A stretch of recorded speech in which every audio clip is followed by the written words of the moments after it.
kubohoka byihuse. Umuntu w'Imana kumujya imbere, icyambere ugomba kumenya ko ubohwa ntabwo bakuboshye n'ururimi gusa, ahubwo bakuboshye bari guha izo mandwa icyo bita inzoga, urwagwa cyangwa se inzoga, cyangwa se bakuboshye barimo batanga ubutunzi, bakuboshye batanga ihene, bakuboshye batanga inka, bakuboshye batanga amafaranga mu buryo bumwe cyangwa ubundi, bakuboshye batanga imisozi. Ni ukuvuga ngo rero nawe ni byiza ko ujya imbere y'abo bantu b'Imana ukagenda witwaje icyo nakwita nk'ituro.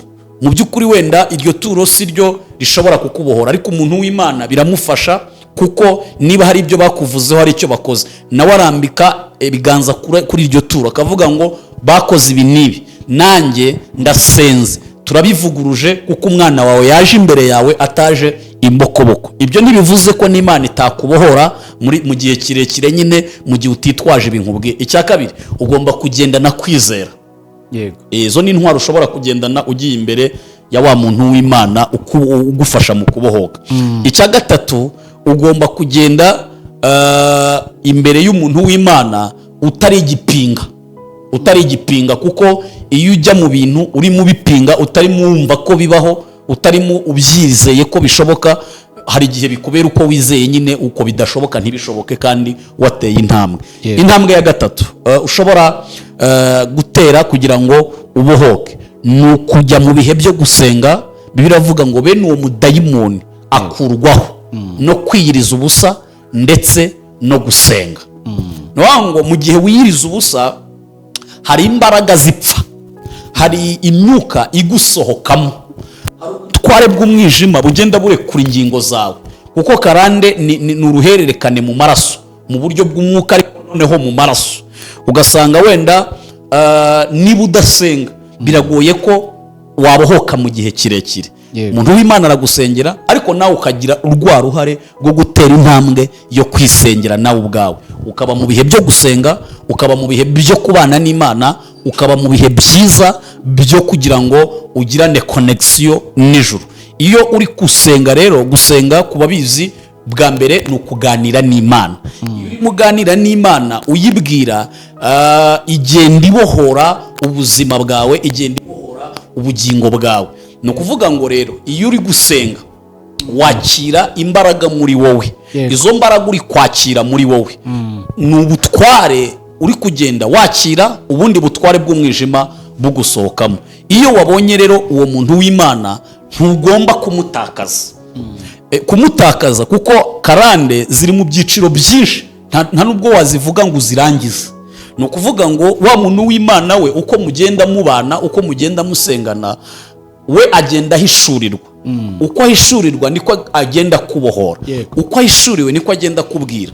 Uko ahishuriwe niko agenda avuga ngo genda gutya, itware gutya, hano bikore gutya. Rero hari umuntu ubohoka ku rushako akibwira ko byarangiye, ariko ushobora gusanga washatse, ariko iwanyu mu muryango, mu gisekuruza bakaba baravuze ko wenda uzashaka nuramuka unashatse, cyangwa se utazashaka ariko nuramuka unashatse, bagashyiramo umutego wo kuvuga ngo nuramuka unashatse ntuzabyare. Noneho wa muntu w'Imana watumye ushaka, wagufashije gushaka, wakubohoye ukabona fiancé, ugahita umutakaza. Noneho wagera mu rugo urubyaro rukiboroka, ukibaza byagenze gute. Watakaje isoko, watakaje ahantu wakomoye ibintu. Biba bikwiriye ko rero niba wabohowe, niba wabonye umuntu w'Imana urimo imbaraga z'Imana, higira ukubwira ngo hoya, ngo wapi, ngo mutakaze, ngo ibi nibi. Ntabwo ari byiza ko utakaza wa muntu uri kugufasha mu kubohoka, kuko navuze kuko musengana, uko agenda ahishurirwa niko agenda akubwira ngo ariko hari n'iki nabonye. Ubumwe bw'Abera Ministries, amavuta akandagira amateka, ubuzima bugahinduka. Mwiyerekwa ry'umushumba Reverend Ntambabazi Jean Baptiste ubwo yasengaga Imana, yamuhishuriye abantu benshi batsikamiwe n'amateka mabi. Imana yamubwira ngo genda ubasuke amavuta, ubuzima buhinduke, nabo bahindura ubw'abandi. Ubumwe bw'Abera Ministries ntabwo ari idini, nta nubwo ari n'itorero, ni umuryango wakira buri muntu wese akabohoka. Buri muntu wese mu itorero abohejejwe muri byo Bwabera Ministries, amavuta akangira amateka, ubuzima bugahinduka. Ku bufatanye n'inzego zifite mu nshingano, ubumwe bw'Abera Ministries bwiyemeje kurandura burundu igwingira ry'abana bafite imyaka 5 kugera ku myaka 12, tubondora, tubagaburira, tubashyitsa ku kigero cyiza, kwita ku mwana no kwita ku Rwanda rw'ahazaza, kwita ku mwana no kwita ku maboko azagusimbura. Nawe niba mu kigo kigushishikaje ukumva ukinezerewe, fatanya n'ubumwe bw'Abera Ministries kubaka u Rwanda rw'ahazaza, turandura burundu igwingira ry'abana mu kagari ubumwe bw'Abera bukoreramo. Ubumwe bw'Abera Ministries si idini, si itorero, nubwo genda no kuba ryo, ahubwo no muragira kwisanzura agakora igikorwa cy'umugisha agikorera abera bose. Buri muntu wese mu itorero rye abo wejejwe, ariko twita ku bana, Imana ibaha umugisha. Amen. Suje nkwifurije kugira ibihe byiza. Nanone ni kumwe bw'Abera Ministries, amavuta akandagira amateka, ubuzima bugahinduka. Abantu bari mu Rwanda, abantu bari hanze y'u Rwanda, tubifurize kugira umugisha w'Imana, kandi Imana ibarinde ikibi n'igisa nacyo cyose. Amazina ni Jerry, turagarutse n'ubundi turacyari kumwe na Prophet Evode. Reka turacyari kuvuga tuganira ku bintu bitandukanye, ariko twiheruka tuvuga kuri karande, ariko n'ubu turagira ngo dukomeze tuvuge ku rugendo rwo kugenda ubohoka. Ese umuntu agenda abohoka ate? Ese agera aho abohoka bimeze bite?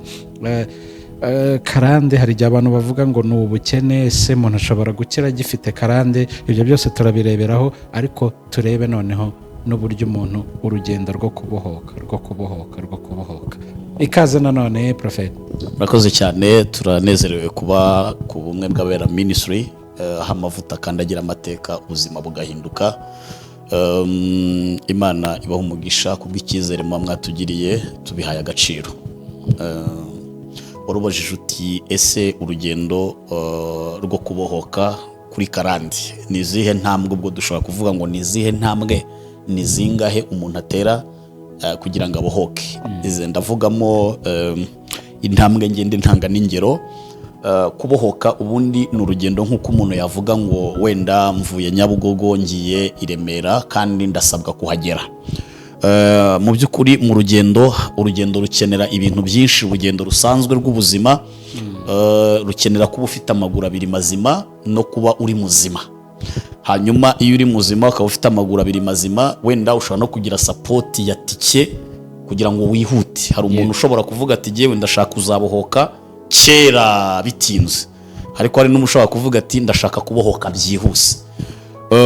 Ndavuga rero ku muntu ushaka kubohoka byihuse, umuntu ushaka kubohoka agacika karande, imigozi ya karande igaturagurika byihuse uwo munsi cyangwa se mu gihe gitoya. Icya mbere, ugomba kuba warizeye ubohora. Ninde? Ni Kristo, umwana w'intama w'Imana. Ukaba warakoze ibimenyetso byose bigaragaza uwamwakiriye, warageze ikirenge mu cye.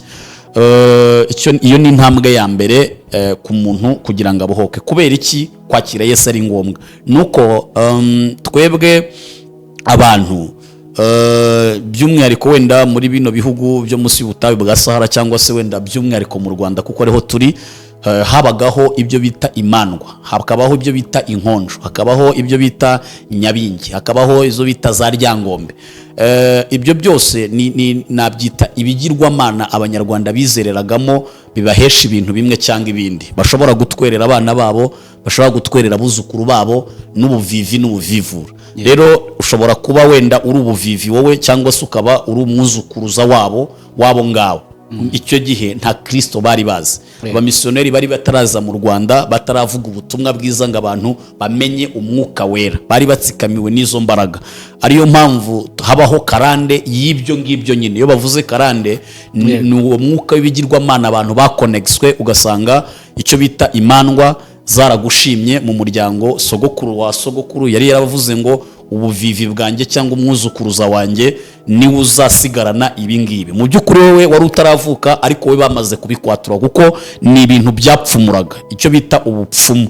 bikamenya ngo hazavuka Evode azaba ameze gutya, nitutamufatirana icyo gihe ndabona hari imyuka izamufata, ndabona hari ibindi bintu bizamufata tutari gusobanukirwa, tubaye tumumurikiye imandwa zacu zimushime. Ariho uzabona umuntu wenda mu muryango niwe wavuyemo ahinduka umusazi, ariko abandi ni abakire, abandi ni abatunzi bakomeye, noneho ugasanga we ntapfa, akunda kuramba, bakamunyuraho n'imodoka bakamujugunyira akantu gatuma akomeza kuba wenda nk'amafaranga, cyangwa bakamugaburira bakongera bakigendera, kuko bazi ko ari we gitambo, bazi ko ari we urimo intsinzi, baramubungabunga ariko ntibamukiza ibisazi, ntibamufasha mu buryo bwo gukira.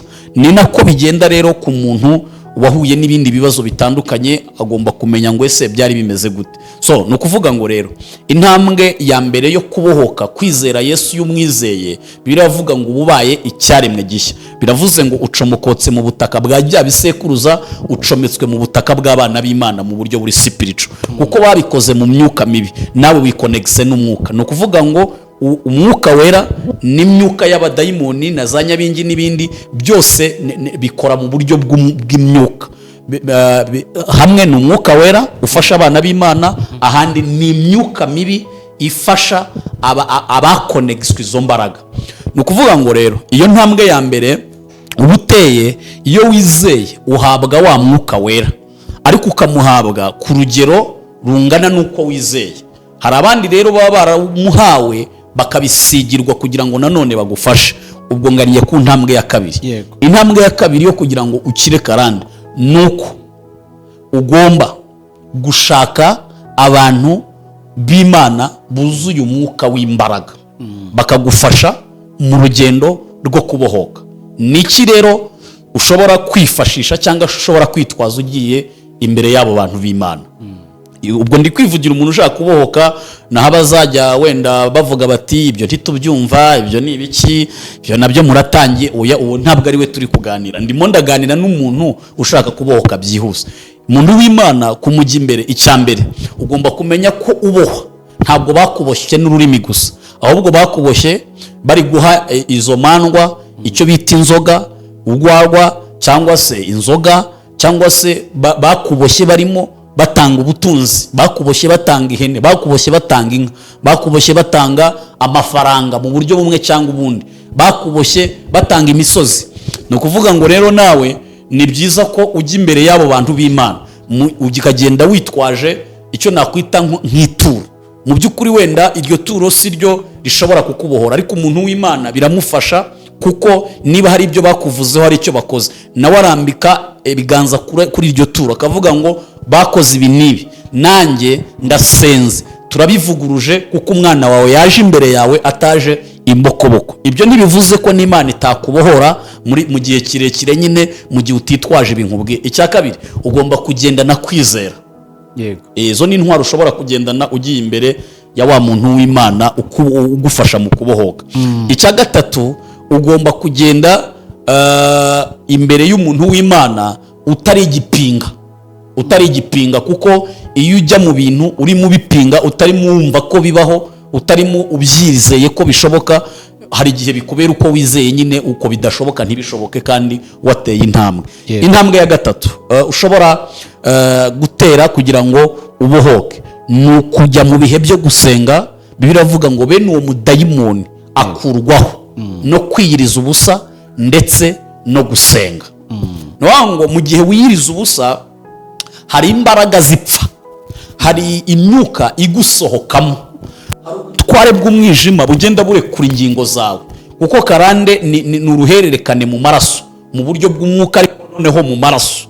Ugasanga wenda niba udasenga biragoye ko wabohoka mu gihe kirekire. Umuntu w'Imana aragusengera, ariko nawe ukagira urwa ruhare rwo gutera intambwe yo kwisengera nawe ubwawe, ukaba mu bihe byo gusenga, ukaba mu bihe byo kubana n'Imana, ukaba mu bihe byiza byo kugira ngo ugirane connection n'ijuru.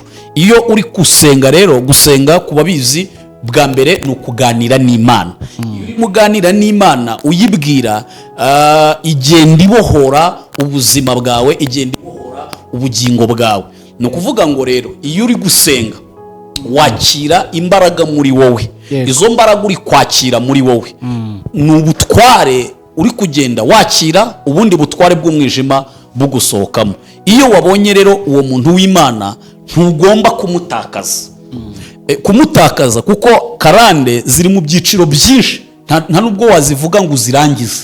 Ni ukuvuga ngo wa muntu w'Imana we uko mugenda mubana, uko mugenda musengana, we agenda ahishurirwa.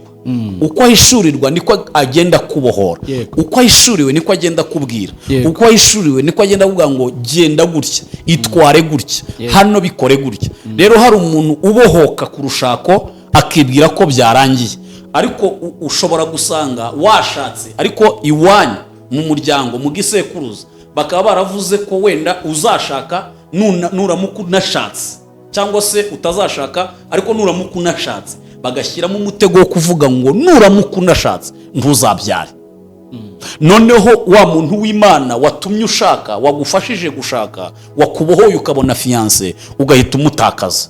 Noneho wagera mu rugo urubyaro rukiboroka, ukibaza byagenze gute. Watakaje isoko, watakaje ahantu wakomoye ibintu. Biba bikwiriye ko rero niba wabohowe, niba wabonye umuntu w'Imana urimo imbaraga z'Imana, higira ukubwira ngo hoya, ngo wapi, ngo mutakaze, ngo ibi nibi. Ntabwo ari byiza ko utakaza wa muntu uri kugufasha mu kubohoka, kuko navuze ko uko musengana, uko agenda ahishurirwa niko agenda akubwira ngo ariko hari n'iki nabonye, wanabikora gutya. So iyo ni intambwe rero ya gatatu yafasha umuntu kubohoka. Tumaze kuvuga intambwe 3 zishobora gufasha umuntu ufite karande akabohoka, agacika karande. Intambwe 3 zihuse zishobora kwihutisha kubohoka. Sinzi rero niba twavuga wenda n'umuntu uvuga ati jewe sinshaka iby'igihe kigufiye, ndashaka kubohoka ariko biraho nyine biraho. Wabyifuza? Ntekereza ko nta wabyifuza, benshi bashaka kubohoka kubera ko nanjye nifuza ko abantu babohoka, kandi ku bumwe bw'abera ministry, ubumwe bw'abera bwagiyeho kugira ngo abantu babohoke. Amavuta akandagira amateka. Ntabwo ministry yatangiye kugira ngo abantu bagume baboshye, kuko yagiyeho kugira ngo abantu babohoke. Nicyo rero nizo ntambwe ni nyinshi, ariko izo 3 nizibanze zishobora gufasha umuntu ufite karande, kandi bikagira umusaruro akabohoka mu gihe gitoya. Urakoze cyane, ariko noneho ndagira ngo tuze gusoreza ku kintu abantu bibwira ko iyo bavuze umuntu ufite karande, wumva umuntu ushobora kuba udafite ubushobozi, ushobora kuba utarize, ushobora kuba uvuga ati aha turagira ngo turebe ese umuntu uri muri Amerika yagira karande, umuntu uri muri Europe yagira karande, umuntu wize Harvard yagira karande, umuntu uri mu nshingano runaka zimeze neza yagira karande. Hari igihe umuntu ashobora kubira akavuga ati hari umuntu nabonye ucuruza agataro, menya ariyo karande bajya bavuga. Muri ibyo byiciro byose birashoboka ko umuntu yayigira, ese birashoboka ko yanayibohokaho? Urakoze cyane. Muri Europe ni ku isi, no muri Amerika ni ku isi. Hanyuma kuba ari ku isi byonyine birahagije ko karande yaza ku muntu. Ni ukuvuga ngo ahubwo aho ngaho abenshi ni nabo bazifite nabo, wenda nubwo twavuze cyane cyane muri bino bihugu byacu. Ni ukuvuga ngo ushobora kuba warize Harvard, wize iby'ubwenge bw'abantu, iby'ubwenge bw'abantu wahawe. Bibiliya iravuga ngo Imana idukirisha ubupfu bw'ibibwirizwa. Ni ukuvuga ngo biravuze ngo Imana ishobora gutoranya umuntu wenda utarize Harvard ariko akagufasha kubohoka kuri karande. Ushobora no kwiga Harvard ariko ukagira karande, kuko twasobanuye ko bibera mu buryo bw'umwuka. Kubohoka ni mu mwuka, ndetse bayiguteje bavuga, ariko amagambo bavuga agaherekezwa n'imyuka. Aribyo twasobanuye, tuvuga ko nk'inaha hari ibyo bizereragamo inkonjo, Nyabingi, Ryangombe n'ibindi n'ibyo bita imandwa. Hanyuma umuntu rero uri mu bihugu by'iyo kure ashobora kugira karande kubera ko abenshi bariyo hari abaturutse muri ibi bihugu. Karande rwose ntibikubuza kujya mu ndege uyifite, ukurira indege ariko na karande ikurirana nawe kuko nibikugendamo, si ibyo uri bwicaze hano ngo ubisigaze cyangwa ubitakaze.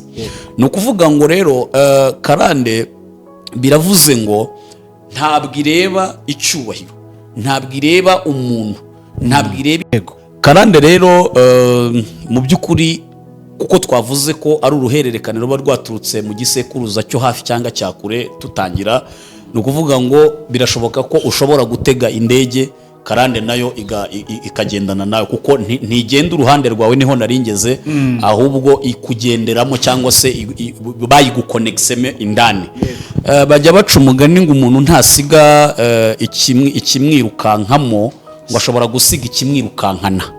Ikikwirukankana gishobora kuba inyuma yawe cyangwa uruhande rwawe, ariko ikikwirukamo kiba kikurimo. Ngo rero ushobora kuba uri muri Europe, muri Amerika, ariko warajyanye iyo karande.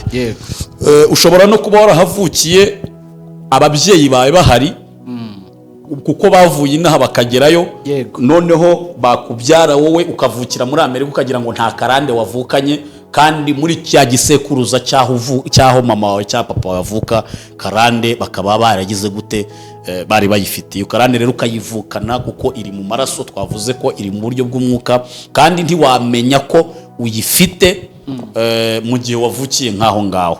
Ushobora kuvuga ati mfite amafaranga, mfite ababyeyi baranyitaho, mfite amashuri, ari nayo mpamvu ubona bamwe ugeraho ukabona babaye abafilozofe batangiye guhakana ko nta Mana ibaho. Ariko ugasanga umuntu uri guhakana ko nta Mana ibaho arasinda akinyaraho mu muhanda, akanywa konyage cyangwa akanywa inzoga zihenze muri ibyo bihugu, akabikanguka mu gitondo bari gukoropa akabari. None se urumva umuntu nta karande afite? Aratunze, afite n'ubwenge, ariko kuko atemera kubohoka, atanashaka no kubohoka, ugasanga ikintu cyaramubase. Kandi twibutsa abantu ko karande nakoze isoni. Karande gukoza isoni iyo utayibohotseho, karande igukoza isoni. Nicyo rero twavugaga ku kibazo warumbajije utese umuntu uri mu bihugu bya kure, umuntu wiza ahantu heza ashobora kugira karande. Dushobora kuvuga wenda nka karande, ushobora kugira amafaranga ariko ntugire urushako, twari twabisobanuye. Ushobora kuba ufite amafaranga ariko ukitera inshinge kugira ngo usinzire, kubera ko mu muryango uvukamo imandwa zihari cyangwa se nyabingi zihari zitanga byose, ariko noneho amahoro kuko ari Imana iyatanga, n'abantu b'Imana babisigiye bakaguhesha imbaraga zo gukonektana n'Imana, ugasanga ubwo butunzi bwo mu mwuka ntabwo ufite. Yego. Tujya dusoza kuri karande, abantu benshi bakunda kwibazaho iki kibazo kuko ntabwo twasoza nyine tutongeye kukibaza ngo tugize abanukirwa. Ese koko karande irabohorwa umuntu akabaho ari free, abohotse yidedembya, ari mu mudendezo, akakira ubuzima bushya n'ibikorwa bishya bizira iyo migozi y'umwijima? Yego, muri za ntambwe eshatu navuze, gusenga n'urugendo no kubohoka n'urugendo. Ugenda ubohoka kuri kimwe nabivuze, hanyuma hakazaho n'ikindi. Iyo haje ikindi rero ntikiba kije ako kanya, ahubwo hari igihe uhishurirwa kimwe. Kuko Bibiliya iravuga ngo ntimwahishurirwa byose. Imana niyo ibizi byose. Ikindi, Imana ishobora guhishura kimwe cyangwa nawe ukaba wiyiziho kimwe, ariko uko ugenda wegera Imana, ubana na wa muntu w'Imana uri kukubohora, agenda ahishurirwa. Uko ahishurirwa ariko akomeza kukubohora. Ariko umuntu ashobora kubohoka ku kintu bikarangira rwose kikamuvaho uwo mugozi ugacika. Urugero, ushobora kubaka urugo ntirusenyuke rwose, kuko karande yo kudashaka yacagaguwe n'iyo migozi yacitse, ugasazana n'umufasha Imana yakuremeye, mukagira n'amasaziro meza. Ariko ushobora nanone kuba warashatse iyo karande imwe yacitse, kuko karande ziri mu byiciro, karande ziri mu bihe. Karande ni by step, havaho imwe, haba hari indi, haba hari n'indi, haba hari n'indi. Hanyuma ushobora no kubohoka ku bijyanye wenda buriya no kunywa inzoga zikabije ni karande. Ni karande. Hari igihe usanga baragutongereye kunywa, sogokuru wawe yaragutongereye nyabingi akazitongera inzoga, bakakwaturaho ko zizajya zinywera muri wowe. Ugasanga umuntu anywa ikese ya byeri ugasanga umuntu aranywa kugeza mu gitondo ukayoberwa ikintu ari guha, ugasanga umuntu ararya ibiryo nawe wanabireba ukagira ubwoba kandi ukabona n'ingano ye wenda nta naho bijya, ntabwo ibimwemerera. Usanga rero harimo n'abantu bafite ibikarande biremereye bifite imbaraga nyinshi, ugasanga nyabingi zirira muri we, imandwa zirira muri we, zimutindikiyemo icyo bita kuba umugirwa wazo, kuba igikoresho, ukaba ubuturo, ukaba icyicaro. So rero birashoboka ko umuntu yabohoka kuri ibyo byose bitewe n'igihe umaranye n'Imana, bitewe n'igihe usenze, bitewe n'uwo muri kumwe n'uburyo akomeje guhishurirwa. Ikintu kitakunda ni ukuvuga ngo ndibohora byose nzabyibohoreho, biragoye ibyo ngibyo byo. Hari ibyo ushobora kuvuga ukabohoka wowe byoroheje, ariko kugira ngo ube free wicara uvuga ngo nta karande n'imwe ikinsigayeho, ni urugendo. Yego. Reka ngushimire, nshimire n'abantu bose bari badukurikiye, ubwo ndizera ko hari ibyo basobanukiwe. Wakoze cyane. Murakoze cyane.